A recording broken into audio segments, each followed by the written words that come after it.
Think about the absolute biggest goals you have in your life right now. You probably want them. You might even be, a little desperate for them.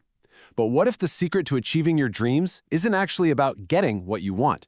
What if it's realizing that you only ever manifest what you already are? It requires a total identity shift. Okay, let's dive into this because most of us are taught to literally chase our goals, right? We set a target, we feel the lack of it, and we push outward to get it. But the source text we're analyzing today challenges this entire assumption. The very act of wanting something, of deeply desiring it, is actually a physical and psychological confirmation that you don't have it. Think about it. When you say, I want to be wealthy, your consciousness is loudly broadcasting, I am not wealthy. You're actively pushing your goals away just by confirming that current lack. The architect behind this profound shift in thinking is Neville Goddard, a prominent mid-20th century mystic and author. Drawing on the curated texts in our source material, Goddard presents one core foundational premise: human consciousness is the one and only true reality. Everything else, your job, your bank account, your relationships, your health, is simply an external projection of what you hold within your consciousness. There's no outside force doing things to you. There is literally just your own awareness expressing itself. Now, what's really interesting here is the stark contrast between desiring and being. Desiring is always looking outside yourself. It operates entirely in the future tense, like, I will be happy when, and it's rooted entirely in lack. Being, on the other hand, means having it from the inside out. It operates strictly in the present tense. It is the immediate possession of a state of mind. Being fundamentally shifts your entire identity from someone who is just waiting for a result to someone who is already living that result mentally. Part 1. Discovering the I Am. So, how do we actually drop this endless cycle of wanting and achieve this powerful state of simply being? The source material refers to this foundational state as eu sunt, which translates to I am. Before you're a specific person, before you're a certain age, before you're rich or poor, healthy or sick, you simply are. I am is your unconditioned consciousness, its formless potential. When you strip away all the labels and all the physical limitations of your life, you are left with just pure awareness. And according to Goddard, this pure awareness is the true creator of your reality. To really understand how to utilize this, we have this striking quote from the philosopher Pascal, referenced right in our source text. You would not have sought me had you not already found me. I mean, wow. This is such a beautiful way of saying that the very fact you can desire a specific state actually proves that you already possess its energetic equivalent right within your consciousness. You literally couldn't even conceptualize the goal if the reality of it didn't already exist in the formless potential of your I am awareness. Part 2. The mirror of consciousness. And this brilliantly illustrates how the physical world is not a creator. It is simply a reflection of what is happening inside the consciousness of the observer. Think about it this way. If you look in a mirror and you don't like the expression on your face, you wouldn't try to change your reflection by simply smashing the mirror, right? That'd be crazy. But that is exactly what we do when we try to force the outside world to change. Instead, you have to change your actual face to alter the reflection. You cannot change your environment by fighting the outside world. You absolutely must change what you are projecting from the inside. Because when your internal I am changes, the mirror of reality literally has no choice but to reflect that new identity. Goddard makes this absolutely fascinating argument that to understand this process, we need to completely demystify ancient texts. He instructs us to read biblical figures not as historical events, but entirely as psychological dramas taking place right now inside the human mind.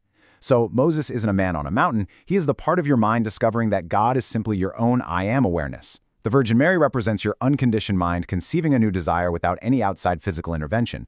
And Noah, that's your consciousness safely surviving the flood of outer worldly confusion to build a whole new reality. When you deeply understand that this is all an internal psychological drama, a profound internal shift is made. And as the text notes, you cannot continue to desire what has been realized. It makes sense, right?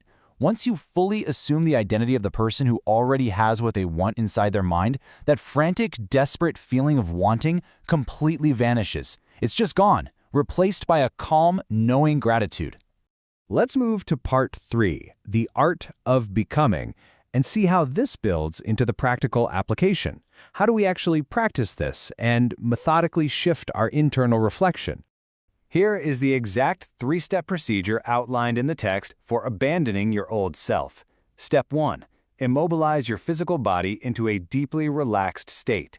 Basically, a state akin to sleep, where the outside world just fades away. Step 2.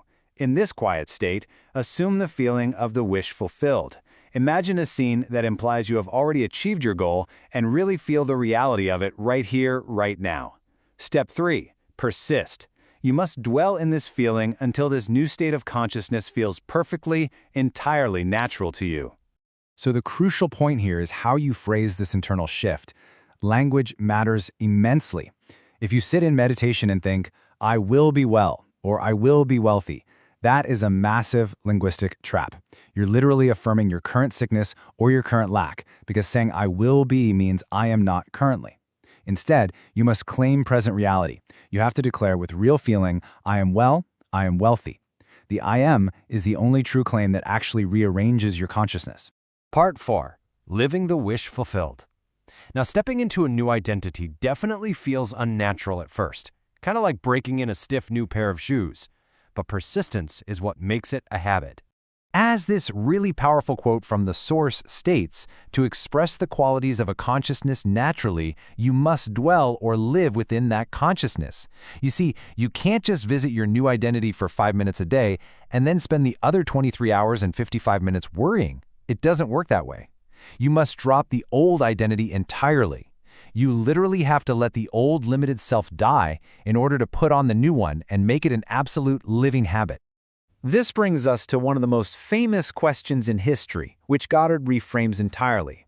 Who do you say that I am? Now, I want to remind you that in the context of this explainer, this isn't some 2,000-year-old historical question. This is the eternal, urgent question that your own deeper consciousness is asking your current limited conception of yourself right now, today. What is your conviction about yourself? Because whatever you answer, that is exactly what the mirror of reality is going to show you. Which leads to this ultimate realization. I am the resurrection and the life. Only your I am awareness has a supreme power to take a dead, impossible-seeming desire and breathe living reality right into it. No outside force can do it for you. And the best part?